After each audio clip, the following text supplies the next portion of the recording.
All right, everybody, today we are reviewing the Billings Clinic surgical staple remover. Actually, I'm not sure who manufactures it. I didn't get the exact name, but this came from the Billings Clinic here in Billings, Montana. I just had my staples removed, and we talk about tools, and I managed to get my paws on my actual staple remover. Don't worry, it's been all cleaned up and everything.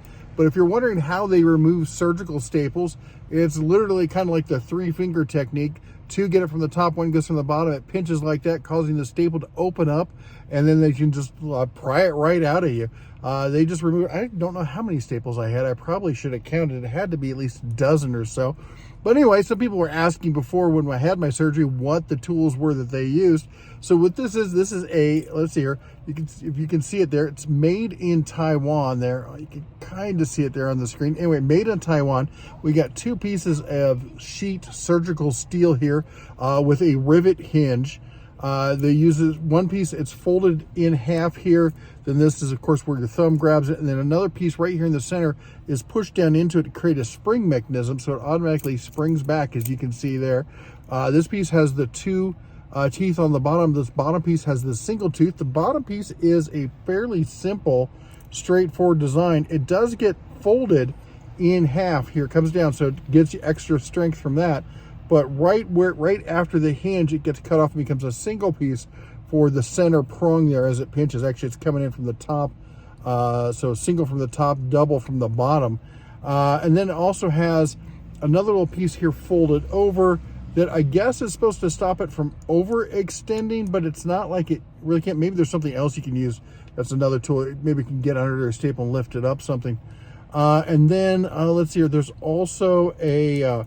on the bottom side here, they've notched it and bent it in, and that prevents over clamping on it as well. So there you go, made in Taiwan. I gotta give it a 10 out of 10. It did a great job. The nurses there were fantastic in removing my staples. They said it was really good timing because apparently if you go too early, well, things open back up. If you go too late, things scab over and it gets really sealed in there, and it's a lot more painful to remove. Only a couple of them pinched a little bit. She was really good with this. Great little device. Can't recommend it enough.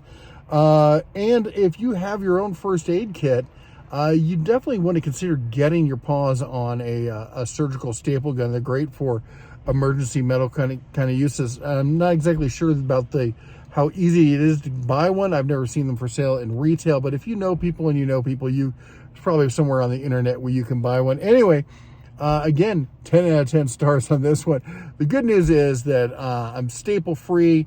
They're going to basically, I've been limited to how much weight I can lift, only 5 pounds.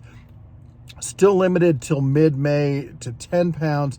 And then after that, I get a ramp up slowly till I get back to full lifting capacity. So as you may notice on the channel, we haven't been doing a lot of heavy lifting kind of stuff because of that.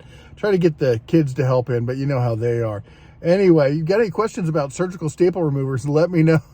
If you've got a better one, put it down in the comments. That's all I got for you today. You all take care. God bless. And as always, shine on.